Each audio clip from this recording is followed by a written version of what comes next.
Hola a todos, bienvenidos a la segunda sesión que grabo de esta asignatura de concurrencia bajo la amenaza del COVID-19. Estamos hablando de la sesión 13 según mis números. Recordad que yo empiezo en 0, pero realmente es la sesión 14 de acuerdo formalmente al avance de la asignatura.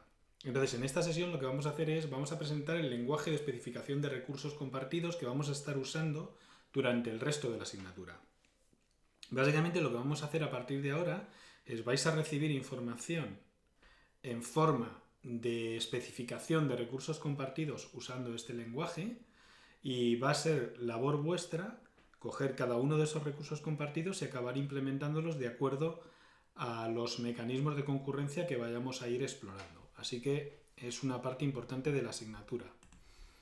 Entonces, os recuerdo de capítulos anteriores, la concurrencia ya la hemos definido en innumerables ocasiones como la suma de la simultaneidad más la interacción de los procesos, y la interacción de procesos la dividíamos en comunicación, que hasta ahora solamente hemos visto memoria compartida, pero en breve empezaremos a ver cosas de paso de mensajes, y sincronización. Hemos visto que la parte de sincronización es la más complicada de todas, con diferencia, y cuando estamos trabajando con memoria compartida hemos dividido la sincronización en dos. Por un lado el mutex, la exclusión mutua, que es fundamental cuando estamos trabajando con memoria compartida, y por otro lado la sincronización por condición, que es algo común y genérico en toda la concurrencia. Entonces sabemos que hacer mutex es muy fácil, te coges un semáforo, le pones un await, le pones un signal después de la sección crítica y se acabó. Hacer sincronización por condición es mucho más difícil. Y ya cuando se mezcla el mutex con la sincronización por condición es muchísimo más difícil. Así que en lo que estamos trabajando ahora mismo es en daros herramientas conceptuales que os permitan construir un método para poder trabajar con concurrencia de una manera un poco más controlada. En particular, este método es un método que tenemos aquí en la universidad, en la UPM, y básicamente pues es un pequeño proceso que pasa por, primero, detectar los procesos que hacen falta para resolver un problema de concurrencia, hacer que los procesos se comuniquen, y siempre vamos a forzar que lo hagan a través de unos recursos compartidos, y esos recursos compartidos los vamos a especificar de manera formal. Básicamente, un recurso compartido tiene internamente un estado, un conjunto de operaciones y condiciones de sincronización sobre dichas operaciones, de tal manera que cuando esas condiciones no se cumplen, los procesos que intentan ejecutar esas operaciones tienen que pararse hasta que se cumpla. Bueno, todo esto nos va a permitir, primero, razonar a muy alto nivel, con lo cual podemos adelantarnos a problemas que podríamos encontrarnos, y segundo, y es lo que veremos en las próximas sesiones, cómo podemos generar código correcto siguiendo ciertos patrones a la hora de generar dicho código. ¿Qué vamos a ver en el capítulo de hoy? Bueno, pues como vamos a profundizar en el lenguaje de especificación, lo voy a hacer usando tres ejemplos bastante paradigmáticos. Entonces, esos tres ejemplos son un buffer de pares impares, que es una abstracción de un problema más grande, ahora lo veremos, un control de acceso, que va a permitir controlar el acceso a salas a distintas personas, o mejor dicho, a un determinado número de personas, y un problema clásico de la concurrencia, que es el problema de lectores-escritores. Entonces, en cada uno de esos ejemplos voy a presentar características del lenguaje de especificación, en concreto qué tipos de datos vamos a poder manejar y qué cosas vamos a poder escribir tanto en las CPRES como en las POST. Bien, vamos con el primer ejemplo. El primer ejemplo es una variante del productor buffer consumidor, donde los consumidores no les vale cualquier dato, no les vale el primer dato que haya en el buffer, sino que quieren un determinado tipo de dato. ¿Qué ocurre? Que si el primer dato que hay en el buffer no es de ese tipo, entonces el consumidor tiene que esperarse. Lo vamos a concretizar diciendo que los datos son enteros y que los consumidores quieren datos pares o impares exclusivamente. Si el primer dato que hay en el buffer es un dato impar y tú quieres un dato par, entonces te esperas hasta que haya un dato que sea del tipo que tú quieres. Bueno, en general casi todos los problemas los vamos a visualizar de esta manera, con un diagrama de procesos y recursos. En este diagrama podemos ver los productores y los consumidores. Vemos aquí ya que los consumidores pueden querer datos de tipo par o datos de tipo impar, y lo que hacen es que se comunican a través de un recurso compartido. Estas son las operaciones del recurso compartido. os recuerdo que las operaciones de un recurso compartido se asegura que se ejecutan en exclusión mutua. Nunca puede haber dos procesos ejecutando simultáneamente esas operaciones. Y en este caso, los productores ponen el dato a través del argumento D y los consumidores se llevan el dato a través del argumento D, que pasen aquí, es un dato de salida, y especifican en este argumento el tipo de dato que quieren. Lo primero es especificar especificar la sintaxis de las operaciones. Las operaciones poner y tomar. La operación de poner tiene un argumento de entrada de tipo entero, mientras que la operación de tomar tiene un argumento de salida de tipo entero, que es donde te vas a llevar el dato, y tiene un segundo argumento de entrada, que es donde el consumidor dice si quiere un dato de tipo par o de tipo impar. Entonces, si os fijáis, una cosa que vamos a aprender aquí es que podemos definir nuevos tipos. Aquí tenemos la definición de dicho tipo, lo puedo usar en los argumentos, y en este caso lo que estoy haciendo es usando la construcción de enumerados que tiene el lenguaje de especificación. Así que si queréis un enumerado, pues la manera de construirlo es usando un separador vertical entre los distintos casos que se quiera. Es exactamente igual a como podréis interpretar los enumerados de Java, pero escritos de otra manera. Bueno, a partir de este instante, solo por tener esta definición, los procesos, si suponemos que existe una variable BPI, pueden invocar BPI.poner o BPI.tomar. Fijaos en la invocación de tomar, que aquí hay una variable donde se va a quedar el dato. Esto no va a ser así en Java porque no se puede hacer, pero ya veremos cómo se hace la traducción, y luego aquí decimos si queremos par o aquí si queremos impar. Bien, ¿qué vamos a hacer ahora? Bueno, vamos a empezar a ver distintos dominios. En este caso voy a introducir un dominio en el que voy a representar los datos usando secuencias, es decir, como esto es un buffer, pues, y además es un buffer de entero, lo voy a representar usando la construcción matemática que tiene nuestro lenguaje de especificación de secuencias de enteros. Entonces uso la palabra reservada secuencia de enteros, así que a partir de ahora lo que estoy diciendo es que un buffer PI va a ser realmente una secuencia de enteros. Así que aprendemos que cuando escribamos secuencia de cualquier cosa es el conjunto de todas las secuencias de cualquier cosa.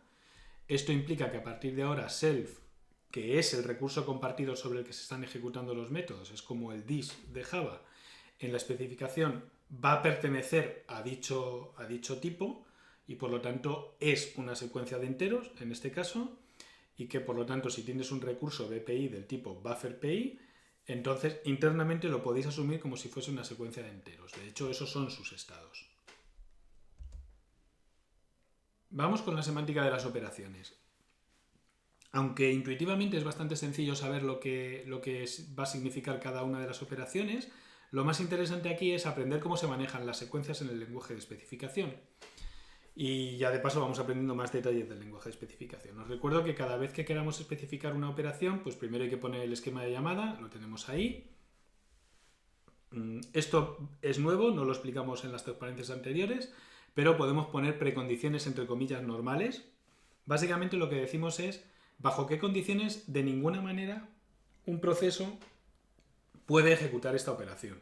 Entonces suelen ser condiciones que hablan de los datos de entrada, y yo lo que le estoy diciendo a quien use este código es que no puede hacer llamadas con un dato que no sea un entero de 64 bits, básicamente.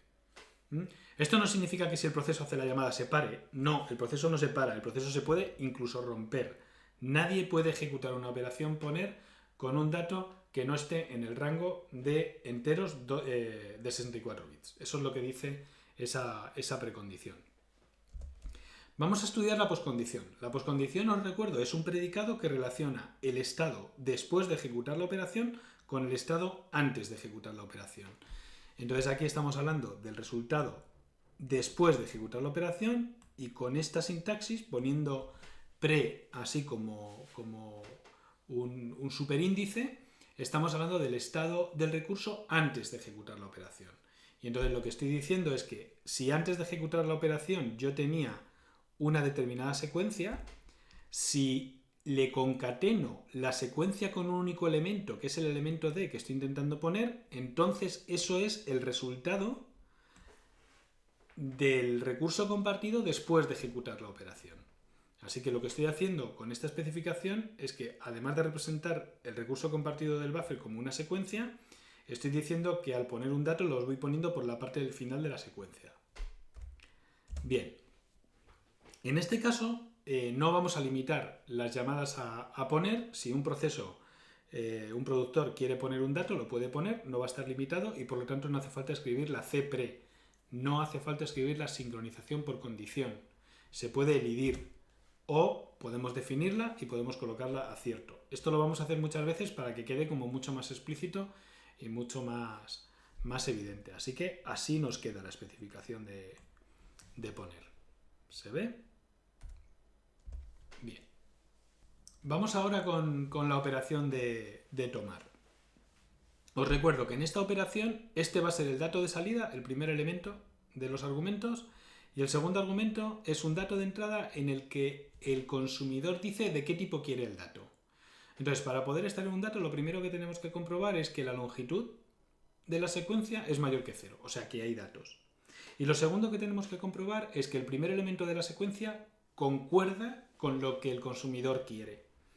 Entonces, eso se dice con esta fórmula y como aspectos interesantes, pues empezamos a ver esto, que es que si yo tengo una secuencia y le aplico un número entero, lo que estoy diciendo es que quiero acceder al elemento yésimo de esa secuencia.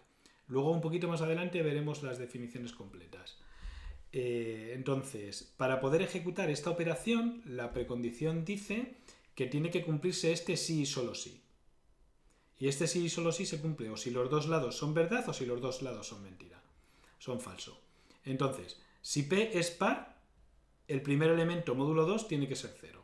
Si P es impar, el primer elemento módulo 2 tiene que ser distinto de 0. Eso es lo que está diciendo esa precondición. Si eso no se cumple, el proceso se para.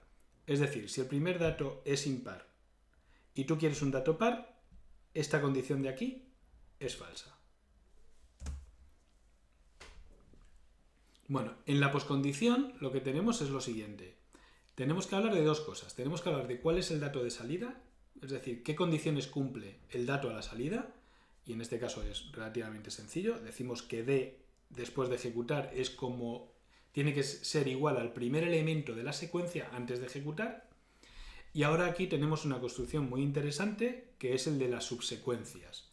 Entonces, si cogemos una secuencia y le aplicamos un rango, en este caso el rango va desde 2 hasta la longitud de self-pre, es decir, de la secuencia antes de ejecutar, esa subsecuencia, es decir, acabo de quitar el primer elemento, es la secuencia después de ejecutar. Así que lo que estoy diciendo con esto es que acabo de quitar el primer elemento de la secuencia. Básicamente es el que me he llevado en D. Voy a mostrar una alternativa a la especificación de la poscondición de tomar que me parece interesante, sobre todo para entender cómo podemos especificar condiciones con fórmulas con secuencias. Y entonces podríamos hacerlo de esta manera, que es casi como un poco mágico.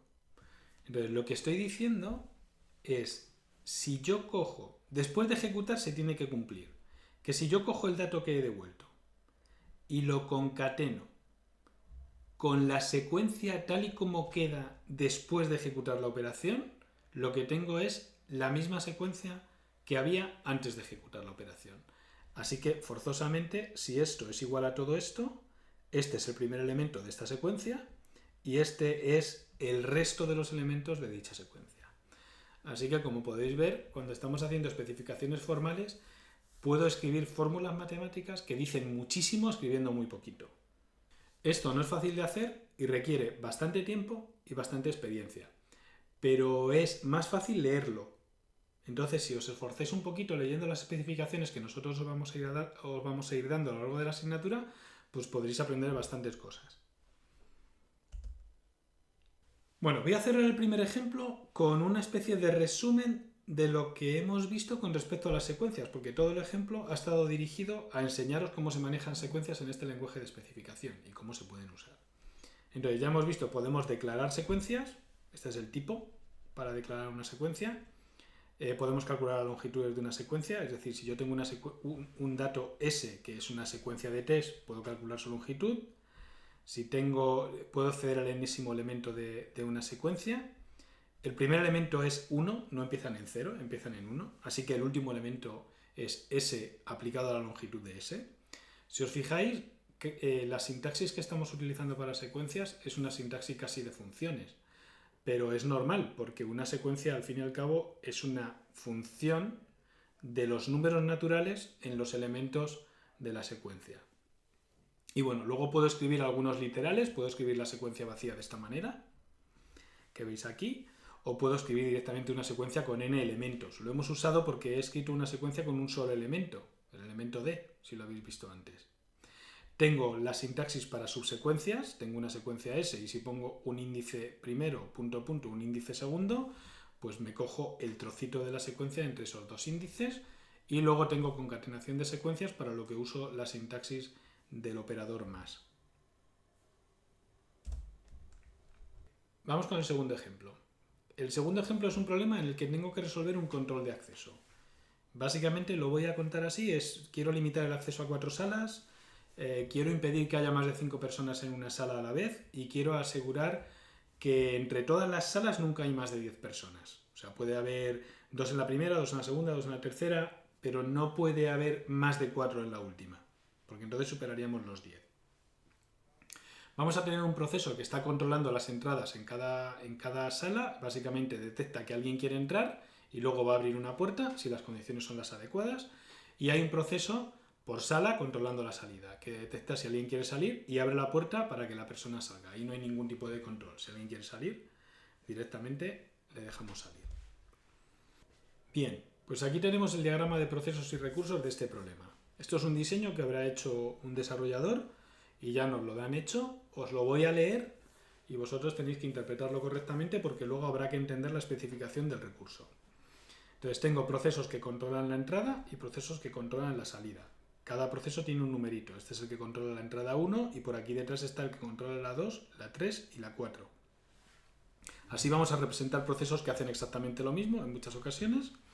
Entonces el proceso que controla la entrada 1 lo que va a hacer es, va a ejecutar la operación detectar entrada 1, este es el parámetro donde indicamos la sala, y se va a quedar parado hasta que llegue alguien. Cuando alguien llegue y quiere entrar, el proceso se desbloquea. Y lo primero que va a hacer es, va a ejecutar esta operación, la operación de entrar en la sala. Esta operación accede al control de acceso y si esta operación se queda bloqueada, entonces el proceso no va a poder ejecutar la operación de abrir.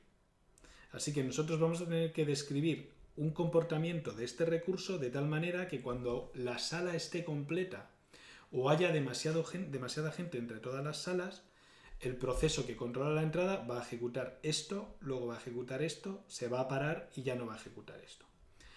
Cuando le desbloqueemos, porque haya salido alguien de esa sala, entonces se va a desbloquear y va a abrir la puerta para que entre la persona que estaba esperando a la entrada. Los controladores de salida son, en cierto modo, van a ser un poquito más sencillos, detectan que alguien quiere salir, ejecutan la operación de salir que no va a ser bloqueante, nadie se va a quedar parado aquí e inmediatamente abren la puerta para que la persona salga. Bien. Vamos a empezar con la especificación de este control de acceso. En particular, en esta especificación lo que vamos a ver es cómo podemos usar funciones para representar el estado interno de un recurso compartido. Bueno, no os asustéis mucho, ahora lo vemos. Empezamos con el recurso compartido, se llama control de acceso, las operaciones son entrar y salir de una determinada sala. Si os fijáis, aquí está especificado el tipo sala. Entonces, el tipo sala es un conjunto de datos. Son todos los números naturales entre 0 y 5 no incluidos, así que es 1, 2, 3, 4. Podría haber escrito aquí el conjunto 1, 2, 3, 4, pero no me apetece mucho que si alguien me aumenta el número de salas, en vez de 4 tengo 1000, pues no quiero escribir ese conjunto. Así que lo escribo así y lo puedo cambiar cuando quiera. Puedo poner aquí un 1001 y ya tengo 1000 salas. Bien. Vamos al mogollón. Entonces, ahora resulta que el control de acceso, el recurso compartido control de acceso, su dominio va a estar dado por este tipo. ¿Qué significa esto? ¿Qué aspecto va a tener el estado de este recurso compartido? Bueno, pues el estado es una función parcial de sala en números naturales. Os puede sonar así un poquito cuesta arriba, pero vamos a ver esto. Estoy seguro de que diagramas de este tipo los habéis visto en el instituto. Es una representación de una función parcial. Aquí tenemos el punto del que va a partir el dominio, son las salas, el 1, 2, el 3 y el 4, el conjunto que hemos visto antes. Estos son los naturales, y esto nos dice que la sala 1 tiene una persona, que la sala 2 tiene 4, que la sala 4 tiene 5 y que la sala 3, pues de momento no sé lo que tiene.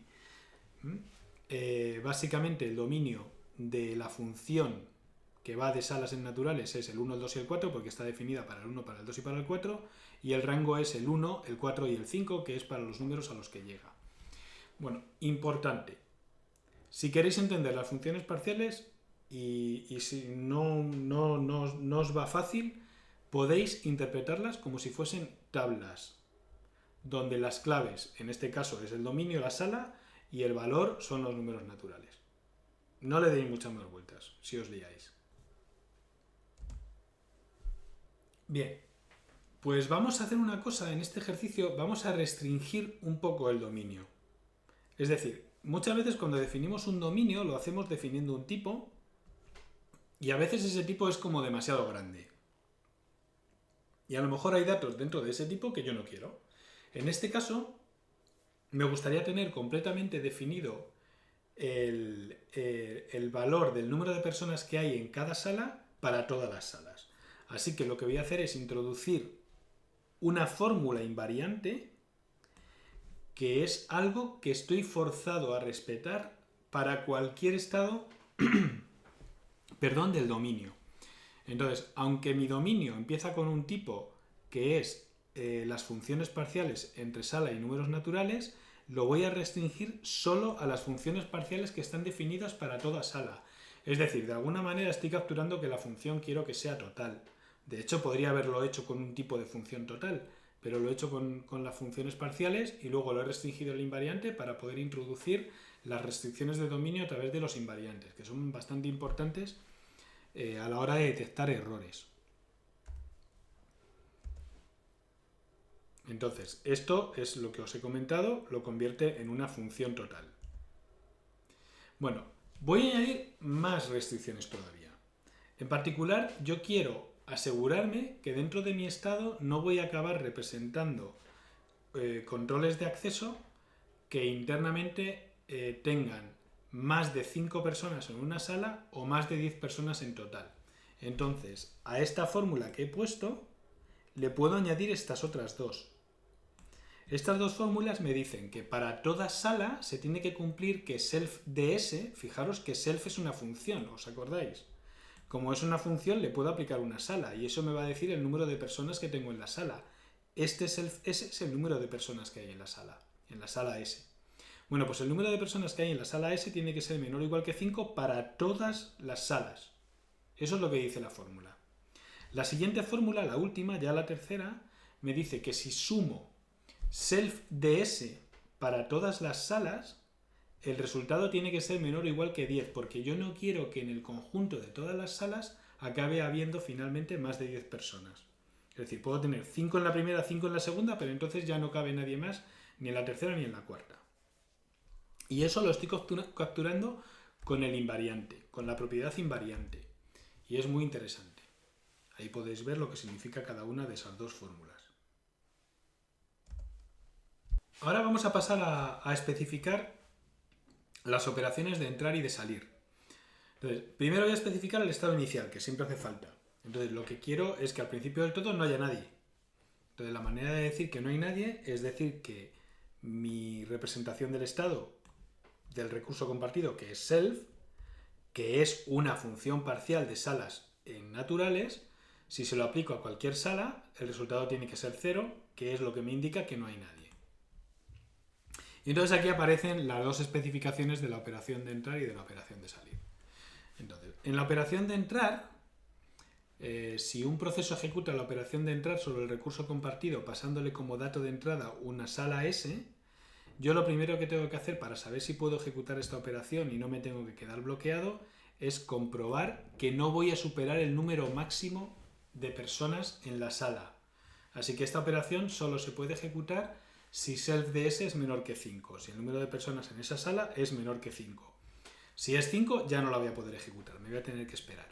Pero además tengo un i más, tengo una condición extra, que es si sumo todas las personas que hay en todas las salas, entonces el resultado de eso tiene que ser menor que 10, porque no puedo superar 10 como límite máximo entre todas las salas. Así que esta es la condición por la que un proceso que ejecuta entrar se va a quedar parado. Si no se cumple esto o no se cumple esto, el proceso se va a quedar parado.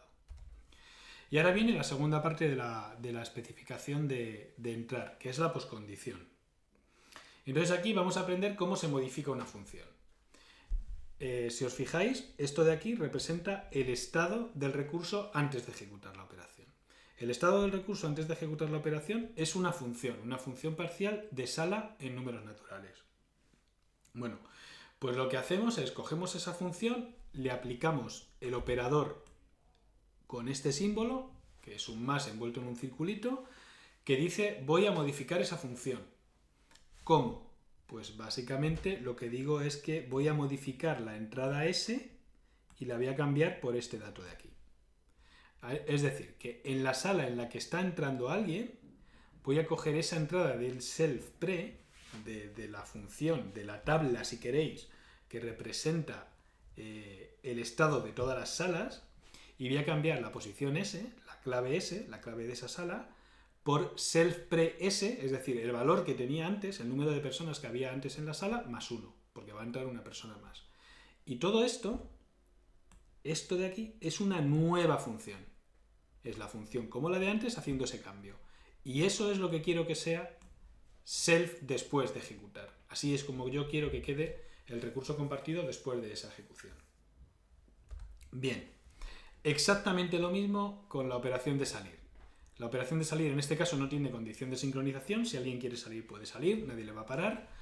Y lo que hacemos es que modificamos la función antes de ejecutar, la tabla antes de ejecutar, cambiando la posición S, que nos indica aquí, por el valor de personas, el número de personas que hay en la sala antes de ejecutar, menos 1.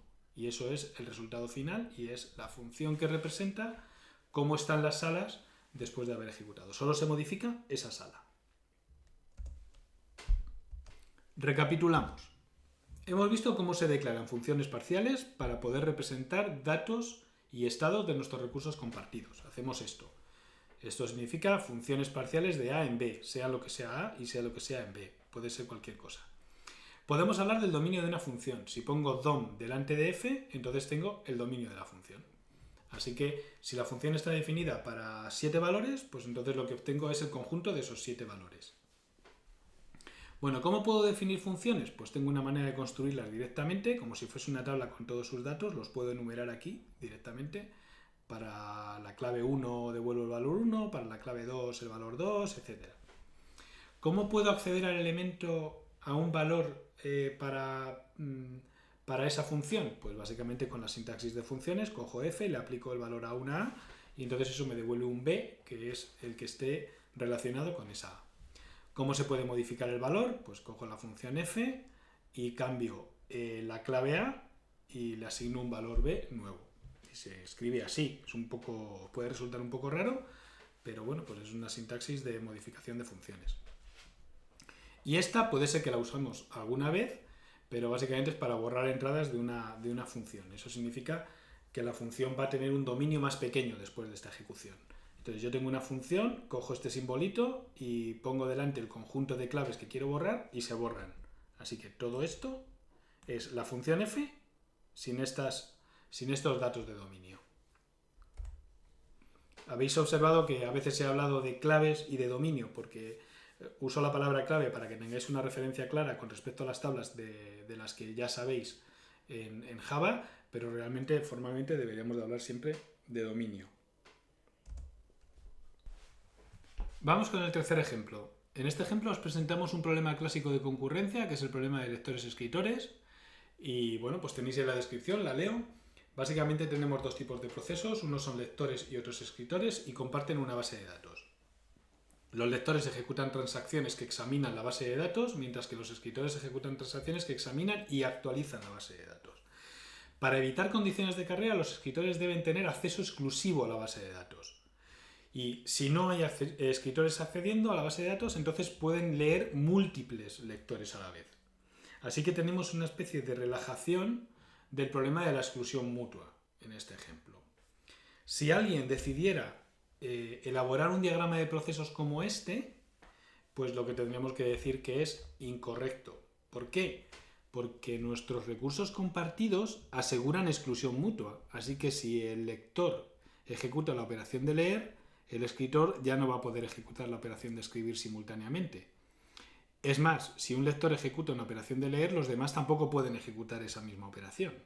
Así que este diseño sería completamente incorrecto. Bueno, si estudiamos un poquito más el problema, incluso si queréis leer por ahí lo vais a encontrar, la forma de enfrentar este problema es implementar un recurso compartido que no contiene la base de datos y que simplemente controla el acceso a la base de datos.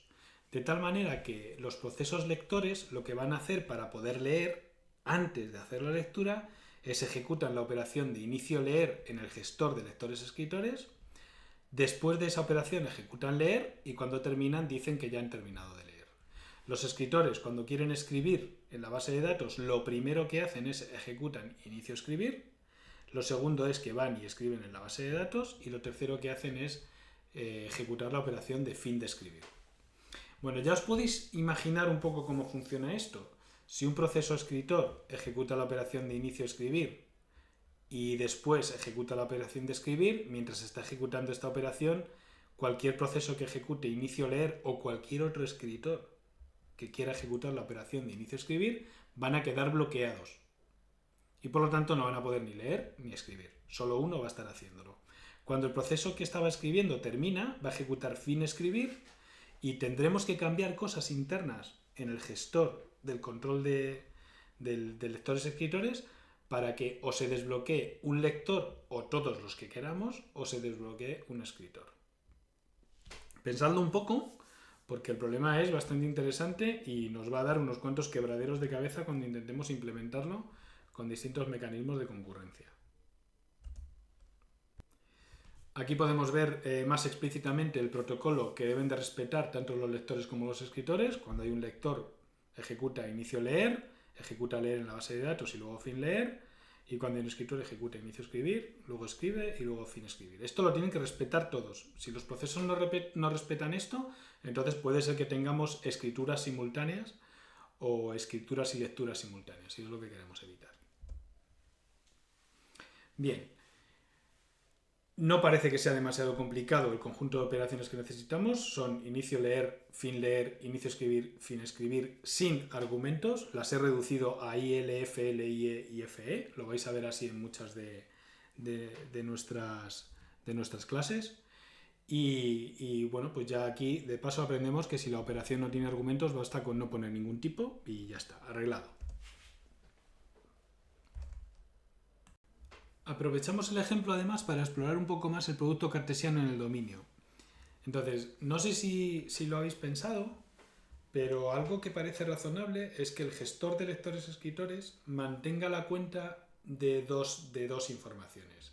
El número de lectores que están leyendo y si hay un escritor escribiendo o no. Entonces, con esa información podemos hacer todo lo que queremos. Pensadlo un poco antes de continuar.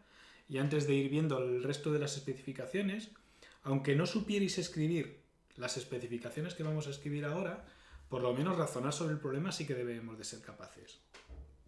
Bien, lo primero que vamos a hacer es, vamos a ver qué pinta tiene un gestor de lectores-escritores. Entonces, según esta definición que veis aquí, lo que significa es que los gestores de lectores-escritores son su estado, son tuplas del producto cartesiano de números naturales por booleanos. Es decir, self, es decir, el estado interno de un recurso compartido, de este tipo puede tomar valores como 0 falso, 1 falso, 2 falso, 0 cierto, 1 cierto, 2 cierto, etc. Si el significado del primer componente del par, de la tupla, es el número de lectores y el segundo es un booleano que indica si hay un proceso escribiendo o no, está claro que alguno de estos valores no los queremos. No sé si podéis identificar cuál de ellos no queremos, pero bueno, pues pensadlo un poco, un momentín, antes de que yo responda, parad el vídeo, haced lo que queráis. Este es el que no quiero. Bueno, este, 2 cierto, 3 cierto, 4 cierto, etc. No queremos esos datos. Yo creo que ya sabemos más o menos cómo podemos quitar esos datos. Podemos declarar propiedades que son invariantes en todos los estados y decir qué cosas no vamos a querer. Entonces voy a escribir una fórmula matemática que dice qué estados son admisibles. Entonces, esta fórmula matemática dice que si self.escribiendo es cierto, entonces self.lectores tiene que ser 0. Es decir, si hay alguien escribiendo, entonces el número de lectores tiene que ser 0. Y esta propiedad tiene que cumplirse. Bueno, ¿qué aprendemos aquí? Pues aquí estamos aprendiendo unas cuantas cosas a nivel de sintaxis. Primero, que puedo poner etiquetas a los elementos de las tuplas, al primer componente y al segundo componente. Esto es bastante cómodo. Así puedo acceder directamente al primer elemento y al segundo elemento de la tupla. Y ahora, a partir de este instante, los valores como 1 cierto, 2 cierto, etc. ya no cumplen la propiedad invariante y por lo tanto ya no pertenecen al dominio. Pertenecen al tipo pero no al dominio, porque el dominio lo componen el tipo y el invariante. Lo podéis ver aquí, aunque solamente sea por el sangrado que tiene esto, podéis ver que el dominio lo define el tipo y el invariante. Entonces, ¿por qué estos datos no pertenecen al invariante? Pues porque no, al dominio, perdón, pues porque no cumplen el invariante. La fórmula cierto implica 1 igual a 0 es falsa. Y por lo tanto, si no se cumple, ese self no puede estar ahí. Bien, vamos a especificar el estado inicial y lo vamos a hacer de distintas maneras para que veáis cómo de aprovechable es la sintaxis del producto cartesiano. Y aquí, bueno, pues podemos usar directamente tuplas. Yo puedo decir que el estado inicial es self es igual a la tupla 0 falso. Así empezamos. No hay lectores y no hay nadie escribiendo. Otra cosa es, como hemos introducido las etiquetas, podemos usarlas directamente y puedo decir que el número de lectores es 0 y que escribiendo es falso. Pues es otra manera de hacerlo. Bueno, esta es un poco más fea que esta. Es mucho más bonito decir self.lectores igual a 0 y no escribiendo. No hay nadie escribiendo. Entonces esta os la podéis cargar porque es un poquillo fea esto de escribiendo igual a falso. Ya escribiendo directamente es una fórmula. Así que la puedo negar y aquí lo tengo. Esto lo vais a ver bastante en nuestras especificaciones formales. Así que prestad un poquito de atención. Bueno, vamos ya con las semánticas de inicio leer y de fin leer y luego con las de inicio escribir y fin escribir, pero yo creo que podéis interpretarlas como casi evidentes.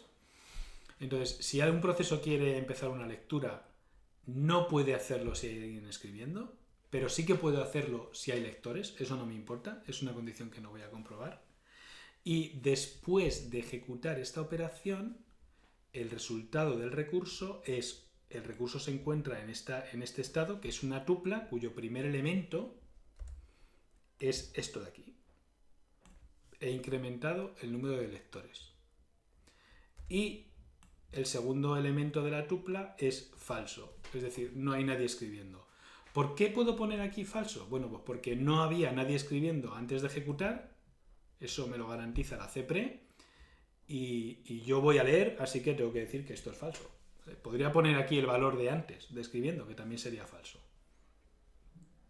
Cuando el proceso termina la lectura, finalmente, lo que hacemos es reducimos el número de lectores y, por supuesto, el número de escritores se mantiene a falso porque no hay ningún escritor.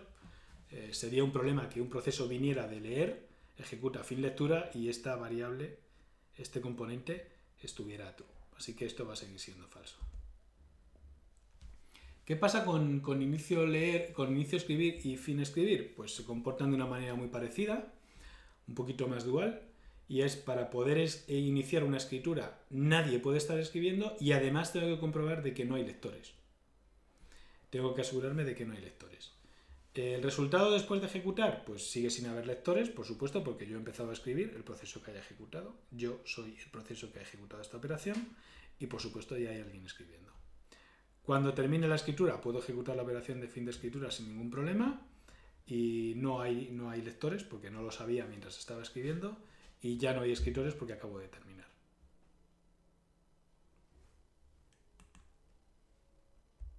Bueno, no quiero que nos olvidemos de que siempre podemos interpretar, para poder razonar de una manera abstracta sobre nuestros recursos compartidos y sobre nuestros programas concurrentes, pues siempre voy a poder usar autómatas como forma de representar mis recursos compartidos. Entonces, cuando use estos autómatas, lo que voy a hacer es voy a coger todo el conjunto de estados, todo el dominio, y voy a ir con cada elemento del dominio, para mí es un estado de mi recurso compartido. Fijaos que digo todos los elementos del dominio y no del tipo, porque el invariante también se cuenta. Y lo que voy a hacer es escribir flechas con la ejecución posible de las operaciones en cada uno de los estados. Entonces, este es el estado inicial y es muy interesante porque cuando estoy en el estado inicial puedo ejecutar un inicio leer o puedo ejecutar un inicio escribir porque no hay lectores y además no hay nadie escribiendo. Si inicio un inicio escribir, si ejecuto un inicio escribir, paso a este estado, cero cierto. En este estado ya no puedo ejecutar ninguna operación que no sea fin escribir. Es verdad que podría ejecutar operaciones de fin leer, pero lo voy a dejar aparte porque esa operación no se va a ejecutar porque los procesos están obligados a respetar un determinado protocolo. Y esa información no la quiero representar ahora mismo aquí. Aunque técnicamente debería de poder representarlo. Pero no, olvidémonos un poco de ello. Cuando estoy aquí puedo ejecutar fin escribir y paso aquí porque la operación, la poscondición de fin de escribir pone a falso el segundo componente de la tupla. Cuando estoy aquí puedo hacer un inicio leer, incremento en 1 el número de lectores, como estaba en 0 lo paso a 1, y cuando estoy aquí ya no puedo hacer inicios escritura, entonces solo puedo hacer otro inicio lectura porque viene otro proceso que quiere leer y ya tengo 2, etcétera. Y luego los procesos que van leyendo van terminando, van haciendo fin lectura y fin lectura hasta volver a esta posición. Entonces fijaros porque esto es muy bonito porque nos permite razonar visualmente sobre qué cosas le pueden pasar a mi recurso compartido. Y esto lo usamos para hacer preguntas en los exámenes, para que podáis razonar con ello.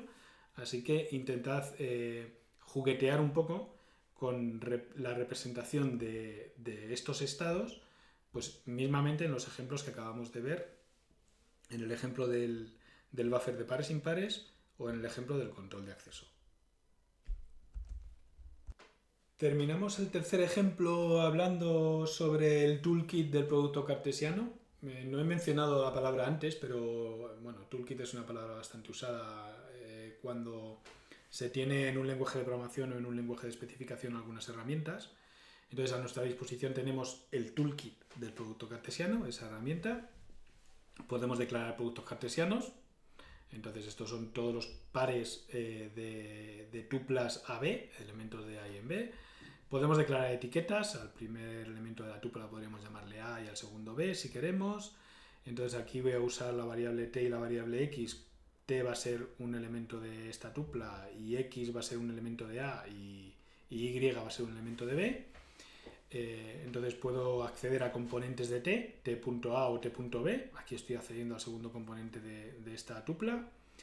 Puedo comprobar o forzar el valor de uno de los componentes. Por aquí estoy diciendo que t.a, estoy preguntando si es igual a x, o si estoy en la poscondición probablemente podría estar diciendo que t.a tiene que ser igual a x. Y luego puedo usar literales, es decir, directamente puedo definir la tupla con datos x, y. Y tengo una forma de representar o de manejar tuplas bastante interesante, es que si yo tengo una tupla t y la hago igual a una tupla explícitamente definida con una variable u y una variable v, pues entonces la variable u va a tomar el valor del primer componente de la tupla y la variable v va a tomar el valor del segundo componente de la tupla. Estoy pensando ahora que, aunque aquí tengo un producto cartesiano de 2 conjuntos, puedo tener un producto cartesiano de n conjuntos. Puedo tener tuplas no solamente binarias, sino n-arias. Esta es la última transparencia en la que voy a hablar del lenguaje de especificación y bueno, voy a mencionar algunos otros elementos del toolkit matemático que podéis manejar. Podéis usar funciones totales si queréis. La diferencia es que el dominio en la función total coincide con el dominio, valga la redundancia, con el que se declara. Podéis usar conjuntos, lo cual es muy interesante. Imaginad, por ejemplo, en el ejemplo del control de acceso, imaginad que en vez de contar el número de personas que hay en una sala, quisieras saber las personas que hay en una sala. Entonces, en lugar de tener un número natural como rango, como imagen de la función parcial de sala en natural, pues tendrías una función parcial de sala en conjunto de personas. Entonces, si quieres un conjunto de personas, lo declararías así, conjunto, y aquí pues hablaremos de las personas. Probablemente serían strings si solamente tenemos nombres o algo parecido. Entonces, si definiéramos un dominio cuyo tipo fuese un conjunto de enteros, pues entonces self sería un conjunto de enteros. También hemos visto ya enumerados, así que no me paro en ellos, es muy fácil de usar. Y bueno, pues a quien le interese, que sepa que el lenguaje de especificación tiene también tipos algebraicos, que son una forma de especificar datos muy usada en programación funcional. Y bueno, no lo vamos a usar en ninguno de los ejemplos que veáis, pero si alguien está muy interesado, pues puede preguntar. Terminamos el vídeo con la presentación del ejercicio obligatorio semanal. El ejercicio es el ejercicio número 7, se llama especificación de un recurso compartido y lo que vais a tener que entregar es un PDF. Así que os tendréis que coger un editor, vuestro editor favorito, o podéis usar LaTeX, o podéis usar Markdown o lo que seáis capaces de usar para poder especificar formalmente un recurso compartido. Este recurso compartido lo presentamos en forma de enunciado, así que vais a tener que derivarlo vosotros. Es como si os encontraseis pues, con cualquiera de los 3 ejemplos anteriores y tuvierais que hacer vosotros toda la especificación. Entonces, voy a contaros un poco en qué consiste.